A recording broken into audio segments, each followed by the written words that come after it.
Our penultimate speaker is Tim Bailey, who is the Director of Research and Film Flight Operations at Zero Gravity. So our first speaker had a lot of experience at Zero Gravity Corporation, and Tim, I guess, is carrying the banner today.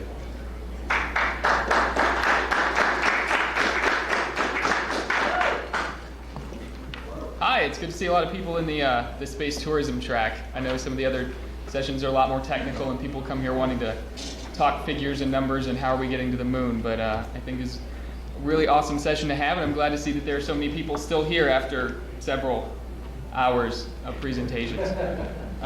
Thanks to the other guys too, you guys were really awesome. The only thing is simulations are fantastic, but I agree that the best way to do it is to do it. If you look up here, this is one of the shots from inside of our aircraft. We do parabolic flight. Commercial parabolic flight, unlike everything else that's been done for the past 40 years, we're offering it up as a completely commercial enterprise, taking something that governments and taxpayers have paid to bring to fruition, and then bringing that back to the taxpayer and saying, great, you paid for the development of this project. You showed that it's a safe thing to do. Now we want to let you do it. Our mission statement is to enable the general public to experience this excitement of space, the thing that we all have that they might not yet. And we want them to be able to do it safely and educate them as to how it plays into the rest of the space industry.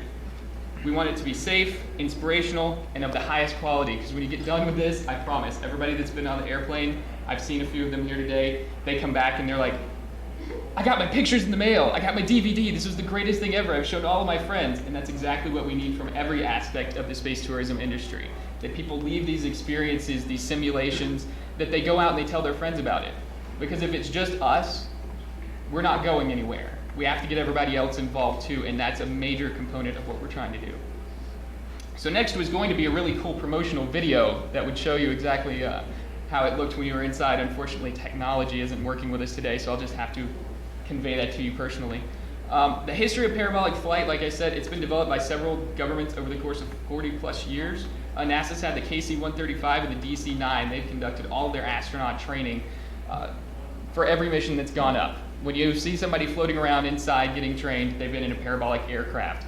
I still meet people today who believe that we have an artificial gravity chamber somewhere, that we can walk over to the wall and flip a switch. We were doing a film flight that I'll talk about later, and you know, it was causing delays and things happen at airports, and one of the producers walked over and said, can't we just use the NASA anti-gravity room? Isn't it here in Florida? And we couldn't laugh at her because she's really high up. And we said, well, ma'am, as a matter of fact, this is NASA's anti-gravity chamber. This is how they do it. She went, oh, really? And that's kind of what we have to overcome, is that there's this stigma that you can go somewhere and flip a switch and get no gravity. You know, if you suck all the air out of a room, then there's no gravity in there either, right? Yes, we've had that question too. You know, we have people on Mars, so why is it such a big deal to be able to simulate it if we have people there? Anyways, we have the Caravelle, the Airbus 300 that are used by the Europeans, and the Russian IL-76, the Ilyushin out in Russia. The big main difference between these three and us is that they're government experimental aircraft. When the government uses something, when the government is using the aircraft, they're under an experimental certificate. So everything that you do up there is certified by the government agency that's doing it and no one else. So your safety is guaranteed by the government, but not your life insurance company. So that's sometimes a little bit of a deterrent for people. Just the history of zero gravity in and of itself, it was formed a decade ago plus by Dr. Peter Diamandis of X Prize fame and Dr. Byron Lichtenberg, payload specialist. Got together and decided that this was such a cool thing that they'd been able to do, both in Russia and Byron on the KC-135, that there was no reason why it shouldn't be done by normal people. They both got to do it. They knew what an exciting experience it was, but they knew it could be done safer, more reliably, and in the US as a commercial venture. So they started doing the background engineering for it, picking out the airframe. Very important. People ask, why are you using a 727-200? There's 1,000 different reasons. The main ones are because it's a ubiquitous airframe. There's a lot of people using it. It's a safe airframe. It was designed in the slide rule era where there's 10 rivets where 2 would do. So we know that it's a very robust airframe. It's also been cargo modified, so the structures have been supported for the extra G loads that it takes when it does takeoff and landings for cargo loads. So all the engineering that had to go in through that. The big piece of engineering was saying, we've got this aircraft, we want to start doing parabolic flight with it. And when you say parabolic flight to someone in the FAA, they go, define that for me. Say, well, we're going to take it up to 45 degrees nose up for about 30 seconds, then we're going to drop it over and free float it 45 degrees nose down. And they say, oh, you want to perform aerobatics with that aircraft. That's a commercial transport aircraft. It's not rated for aerobatics. And you definitely can't put people in the back of a cargo aircraft and then go do aerobatics with them. It's just not going to happen. So that's part of the 10 years that it took right there. But the other part was proving that the airframe was robust enough and that there were no technological challenges keeping us from doing it. The only modification we had to do to this aircraft was in the hydraulic system, because it's a gravity-fed hydraulic system. In the tank in the back, it has an air bubble on top. When they pull hydraulic fluid, it goes out. When they put more in, it comes back and the air pushes out the top. And when you're in zero gravity for 30 seconds or so, that air bubble tends to float down into the middle. And when you start pulling hydraulic fluid, there's a 10% possibility that you might pull some air into the lines and burn out one of your hydraulic motors. It's still safe enough to land, it's just expensive to replace it every time. So, do the modification and we're done. So now the technological challenges are over. What's left? Well, we have to get engineering tests and STC approval. We had to completely reapprove the aircraft to do this. To take a cargo configured airplane, put in a passenger interior, and then have people go and fly aerobatic maneuvers in it. So after a couple of years of doing that, last August we finally got all of the last FAA approvals. They threw things at us at the very end that nobody really in the space tourism industry, I don't think from my point of view, would expect, such as, great, we'll let you go, but you need flight attendants. And we said, well, we don't serve drinks. I said, no, you don't get it, do you? The flight attendant is our main security and safety person on board the aircraft. So if you're going to operate this experience, you need to have someone who is safety trained as an FAA flight attendant. Huh? Great. So, it's amazing to find how many people in our company now are trained as FAA certified flight attendants. I heard someone say stewardess earlier, and I take personal offense at that. But no, it's just the interesting things that you have to go through that you don't think about when you're developing a company like this. Next one. So step one was the business model, coming up with this and proving to people that it was going to work. Someone else was talking about how long it takes to get from the drawing board to actually bringing in revenue. And a lot of these companies that are coming out now, Scale Composites, Virgin Galactic, how many years it's going to take to get over the technological challenges and get into the realm of making revenue and having people go. Well, the first step is to prove that you have a robust business model. Because there's a ton of great ideas out there. I mean, if you come to a conference like this and you listen for an hour even, you hit 100 different fantastic ideas. How to get to Mars, how to get to the moon, how we can get people educated and involved in space. But if you don't have a good plan about how to do that, you waste a whole lot of time, you waste a whole lot of money, and at the end of the day, nothing's been done. You really haven't furthered the cause of the industry at all. So the first thing that Peter and Byron had to do was get together a team and create a business model that made sense. And the model they came up with was, why have a piece of hardware you're not going to use all the time and pay for it all the time? We have an aircraft. We might fly it 2 or 3 weekends out of the month. That means that the whole rest of that month it's going to sit on the ground. That didn't make a whole lot of sense to them. That's the way NASA does it. That's the way it's always been done. You have an aircraft, it flies parabolas. When it's not flying parabolas, it sits on the ground and collects dust, and you pay for it to do that. Well, instead, they came up with the idea of partnering with a cargo company. Cargo planes typically sit on the ground during the weekends, and the cargo companies don't do anything with them. That's the same time we would be wanting to use that aircraft to go out and make money with it. So the cargo company gets revenue in, and we don't have to put our hard-earned cash out during the week when we're not going to use it. Fantastic. It makes sense. The investors agreed. It started moving forward. They identified all the different marketing segments and potentials and actually went out and did some of the research that we've seen there about how many people would love to do this and the different applications that we could have. one thing that they showed was barriers to entry. Right now, we're the only commercially certified FAA-approved parabolic flight operator in the US. In the world, really. There's no one else that's got our type of certification to go and fly. If you want to go try it, have fun. I'll see you in a decade and a half or so. The STCs and the patents that they hold on the business models and our modifications that we made to the aircraft are a huge barrier to entry for anyone else, as well as some of the partnerships that we've made and the understandings we've gone through to prove that we're a company that's going to operate in a safe and efficient manner over the course of time and not just try to go out there and do this as a stunt every once in a while. Also bringing together a management team like Alan Ladwig here, who has experience in the industry and has the background knowledge to make a business work, not just something in space work. And that was really important to blend those two together. And they did it really well for 10 years. The next thing was the technical, where we selected the aircraft, did the engineering analysis. It was what, a 10,000 point engineering model that they did on the test aircraft. The amount of time and effort that they put into that to prove to the FAA that this was a robust airframe is amazing to me. I can't imagine certifying an entire rocket this way because after seeing the amount of time and energy that went in just to proving that an aircraft that had already flown for 30 years was capable of still flying. Refinements to our systems after we did our modification and testing. As anybody that's in a technical field can tell you, you do it once, you're so happy, and the first thing you want to do is change things. So we've been doing that every aircraft. Every time we go back through, we improve and modify things more, put in some additions. Step 3 was once we became operational, we needed an air carrier partner that the FAA agreed was able to support us. We had to have their buy-in on who we picked, and we had to have that person completely dedicated to something crazy that no other airline would go for. Delta's not going to put their reputation and their business on the line to go out and try to pull in 30 people at a time to do space tourism. That's not going to happen. FedEx isn't going to take one of their planes necessarily out of the fleet and put their reputation on the line. So we had to find somebody, and our partner was Amerijet International. They run flights out to the Caribbean, and they were very generous in allowing us to partner with them and coming forward with us through the FAA and taking us through all those processes that they knew that we didn't know. We don't know how to run an airline, and that's what we're doing.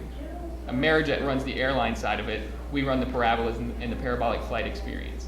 So we had to find that partnership to go operational. Also, picking our base of operations, and as you pointed out correctly, warm weather operations are great because you can fly all year round. Fort Lauderdale works out for us. It's a major tourist destination. It's also close enough to the Space Coast that we can grab some of those tourists, pull them down there, but also it lets us fly anytime we want to.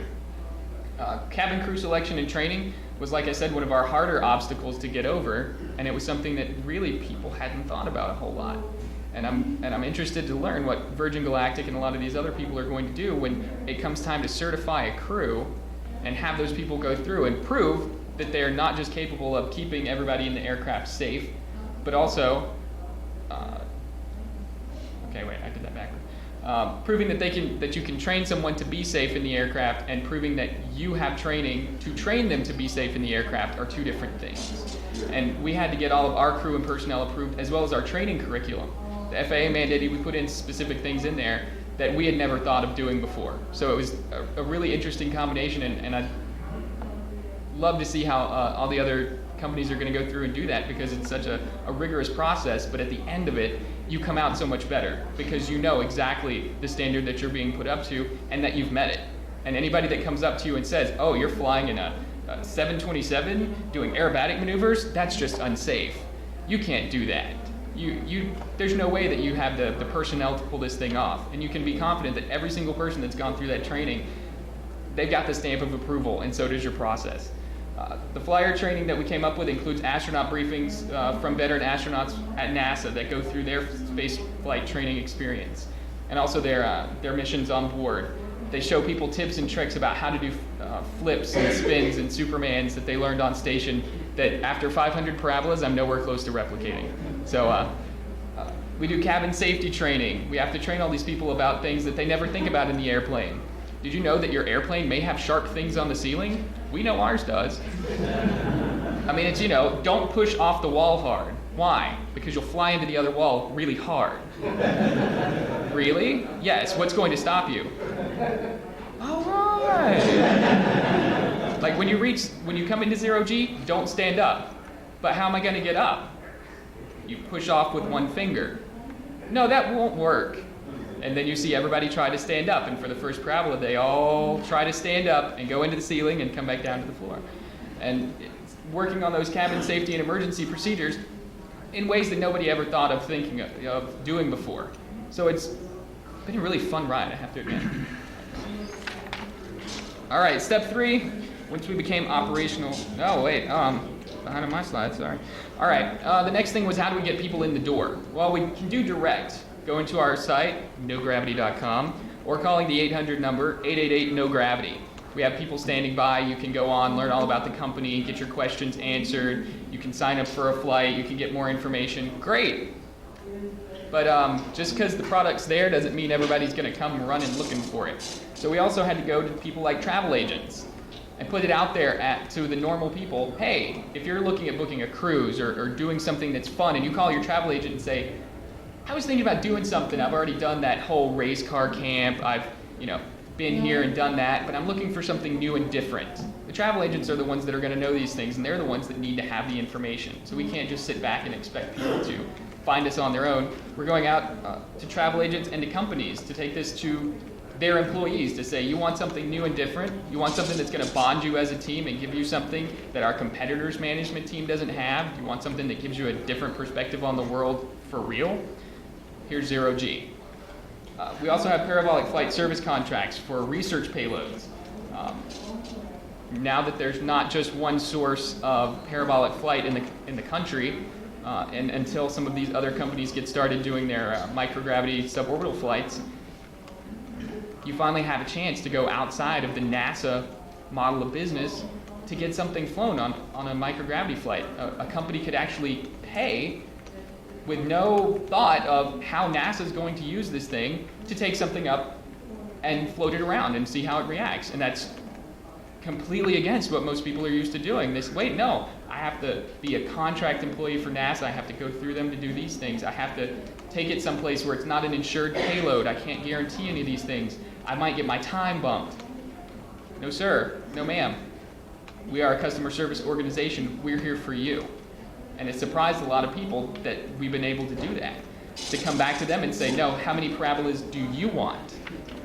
Not how many parabolas are we providing, how many do you want? What way do you want them to be provided to you? And that's a little bit of a paradigm shift for the research community. They don't know what to say to us. They go, 40 in sets of 10, please. Why? That's what NASA gave us. Well, would you like them in sets of 2? Would that give you more time? Yeah, okay, we can do that. We can do that. Come on, it's okay. Play along. You wouldn't believe. The film and media people, they've considered this a closed loop for a long time. I don't know if anybody saw that Bailey's 0G bar commercial. It gets under my skin a little bit when I see people floating around and their hair all hangs down past their face.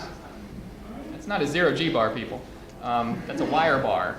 But we actually have done several television shows where they would take contestants on in reality shows and let them have rewards or do challenges up there. And actually, we just recently finished filming a commercial that was using absolute 0G in their commercial instead of doing it with CG. And when they got done filming, they said, this is amazing. Nobody's going to believe that we actually did this. Nobody's going to believe that we went and did 0G to get a shot of something in zero gravity, because that's so backwards from the way people are used to doing it. We're used to having to go all these other places and go around because we couldn't get it for real. And now we do have a high fidelity thing. It's not a simulation. It's not a program that shows you what it would look like if you could possibly go and do something like this. You want lunar gravity? Great. I'll take you into lunar gravity and show you what it feels like to walk around in an Apollo suit in lunar gravity. Buzz Aldrin had a fantastic time when he came up and did it. He's like, whoa, I forgot how much fun this is. And now I don't have on the suit, so I can really play. You want to know what it feels like to be Superman and go down the middle of the aircraft? You could try skydiving, you could try scuba diving, or you could just float in 0G and do like Superman. You don't have to simulate anymore, and that's the beauty of what we're doing. And that's what we get our customers to understand. What is the experience, our product? Parabolic flight, just for those of you who aren't so technical and don't know, we've got a flight path that we follow that takes us from about 24,000 feet, which is just a little bit lower than what a typical aircraft like Southwest or Delta would be flying. And we pull into a 45-degree nose up, which the pilots love, full throttle until we reach almost stall speed. So we've gone as high as fast as we can go, and then they push over and pull the throttles back, and everything, the aircraft and everyone inside of it, starts falling at the same rate. It's the exact same way that people circle the Earth and get zero gravity up there. We just can't keep it going for quite as long. So once we come nose down, the pilots keep the aircraft oriented so that it's falling at the same rate as everyone inside for about 30 seconds. When we reach maximum velocity, they start pulling up and we get 1.8 Gs on the bottom. We hear that call over the headsets. We tell everybody, all right, feet down, we're coming out of the parabola. They all spin around. We hit on the padded floor. They get ready and think about their next flip or move as we go into the next one. Typically, we do 15 parabolas. We start them out with a couple of Martian parabolas. It's very light. You almost wouldn't know it if you were, it's like being in an elevator. But the whole point of it is to get people realizing that their reaction times are going down. That you can do a one-handed push-up here. And you can do the one-handed push-up. You don't just get down and struggle.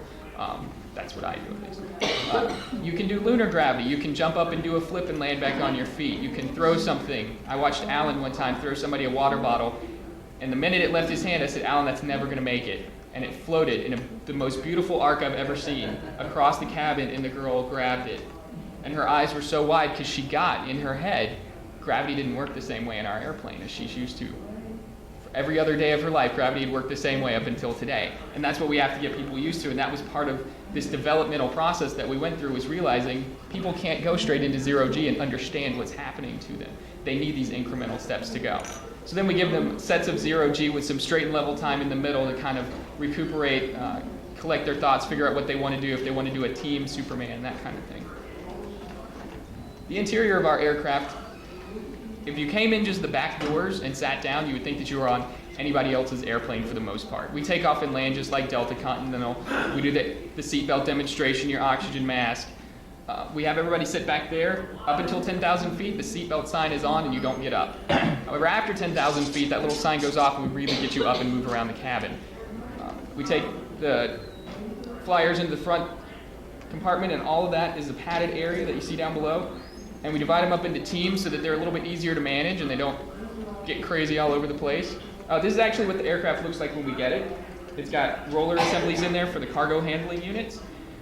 Just a blank white tube that they throw cargo into. And once we get done with it, it's got the padding on the floor. We've reactivated all of the overwing exits and put all the FAA mandated emergency equipment in there. But a very quick, smooth operation. One thing that we did last year was the NSS charter flight. So I don't know if anybody in here was on that, but on NSS's website you can actually sign up and get a discount for going on the zero gravity flights. They had a fantastic time. It was awesome to see so many people that were interested and excited about space actually get to experience it. And not just talk about going to the moon or going into space anymore, but actually know what that's like and get to come back and tell everybody about it. So they had a fantastic time when we were out on our tour. The next thing we've been doing is research. It's the exact same thing. We have a huge research area up there that people can bolt down experiments into. If you were on the KC-135, you would see that it's done almost exactly the same way. Ours is a little more efficient in the way we do it because we can put all of the experiments on pallets outside the aircraft and load them instead of NASA, which has to load them on the inside. But this was our research flight that we did for Italian Spaceland.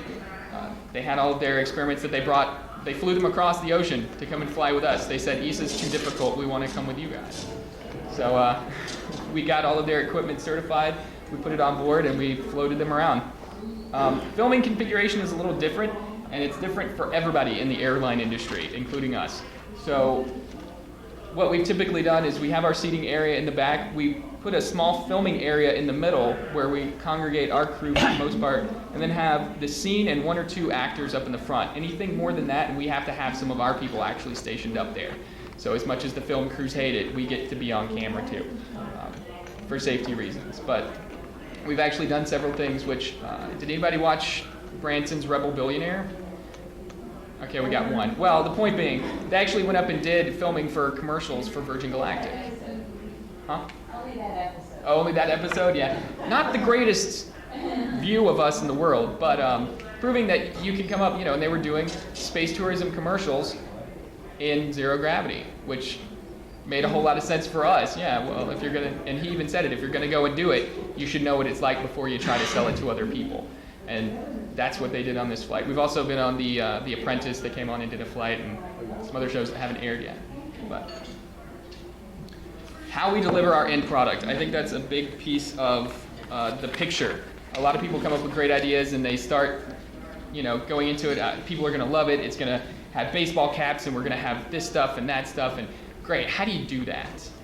And that's when they go, well, I don't know. So we've gone through a whole lot of it. The Amerijet aircraft that we use has taught us a whole lot about aircraft maintenance, modification, FAA certification processes that are lengthy that none of us want to go through. We don't want to hear somebody say it's going to take a week to turn around a piece of paperwork, but that's the reality of what we're dealing with. That's the infrastructure that we have in place and that we're working inside of. We only have 2 aircraft modified right now. That puts limitations on us because those aircraft do other things, and sometimes they break when they're doing those other things. We have to work within those constraints. The cockpit, cabin, and ground crews, both our zero-G internal crew and the pilots and the ground crews that train them, we had to train mechanics on how to take care of our systems. It was something that they had never done before, and that was another area where we had to go in and say, okay, well, we showed you how to put it in, now we have to teach you how to maintain it. Totally alien to most people to actually have to go through the steps. Anyways, maintenance and insurance, getting 121 certification, which is the highest level of certification you can get in the FAA. It's the same that Delta has, that Virgin Atlantic has, that everybody has, that wants to carry people. And that's because you have to be at the highest level of safety to be able to do that. If we were a private charter company, we wouldn't have nearly this level of safety. We wouldn't have had to go through as much paperwork. If we were going to be going under experimental, we would have been flying in probably 1995 instead of 2004. But it was because we wanted to make sure that we did show the highest level of safety and that we represented the industry correctly, saying that we're not cutting corners, we're not going around everything to try to just get it done for today. We want to prove that this is something that we can keep going forever and make it a regular part of space travel and the space tourism industry. Motion sickness and customer anxiety, I don't know how everyone else is planning on dealing with it, but we've had to, especially with our predecessor, the Vomit Comet. That's what a lot of people ask is, oh, you guys fly the Vomit Comet. No, we fly G-Force 1. Thank you very much. We have better drivers. And that's something that we have actually had to deal with. Maintaining the situational environmental control, making sure that we know what they're eating and what they're taking and what they're doing at all times, and trying to learn what makes people sick. We're not just flying the airplane. We're not just in the back doing that. We have to take care of the person the whole time that they're there and make sure when they leave, they don't go back to all their friends and coworkers and go, it was great, I barfed my stomach out. And all their friends are like, yeah, it sounds good. I'm not going to get sick on that airplane. We've had maybe 1 in 10 people feel some kind of motion sickness. We haven't had this huge amount of motion sickness that people think we have, and we tell people that, yeah, here's what you do to keep from getting motion sick. We're not going to gloss over it. We're not going to tell you it's not going to happen. It might, but here's what you do to alleviate it. Don't push off the floor and try to stand up. Don't do that. And we give them a preview of what's going to happen. We show them those preview videos that I was going to try to show you. We have the astronauts there to go over what their experience is going to be like. So we try to prep them for that and let them go. And then we have our crew that's been trained to respond to those kinds of things in a safe and efficient manner. Those are our cute safety briefings, just to prove that we really do go through the same thing as an airline when you're on board. Crew responsibilities, I'll just gloss over real quick. We have a super trained crew in the back of the aircraft that does an amazing job of keeping everyone safe and being in constant communication with the cockpit to be responsive to our customers' needs. If somebody isn't feeling well and they want to stop for a few minutes and go back to a seat, we can make that happen for them. And that's what we should do as a customer service organization, is respond to that and not say, well, if you were an astronaut, you'd be tough enough to go through it and barf in the bag and keep going. You know, like we may think that, but that's not the reality of other people, and that's not what they want from us. That's not what they're requesting, and knowing what they want from us is a big part of that. So having our flight director, flight attendant, and our coaches go through all those. Yeah, keep going. The highlights, we have 2 aircraft, 3 reality shows, 1 commercial that's still a secret, 10 research payloads, and over 1,000 people that we call flyers that have been able to go and do this. So that's 1,000 extra people in the space advocacy community. Because everybody that comes out says, this is the greatest thing ever, I want to go do it again. And they take those pictures and they take those experiences back to their friends and family, and they say, this isn't crazy. I get it. These space people aren't nuts. They just knew something that we didn't. How cool this is, and how exciting it is. And Peter went through this 45-minute presentation about X Prize to show me that next time I go, I might be able to do it for 4 or 5 minutes at a time on a suborbital. It's not nuts that people are going to go to the moon and live there. I know because I've been in lunar gravity. I saw where other people have been in lunar gravity and zero gravity. I got to fly like Superman. It's not nuts. It's not crazy. 2,500 media impressions, which translates out probably to around 2 million audience impressions. People are getting the picture, and people are knowing. And all the other space tourism activities that we're doing keep this going and keep that momentum up. So, I think this is the end. Yes. Give the public a taste of space and leave them wanting more. Got any questions? Let me know.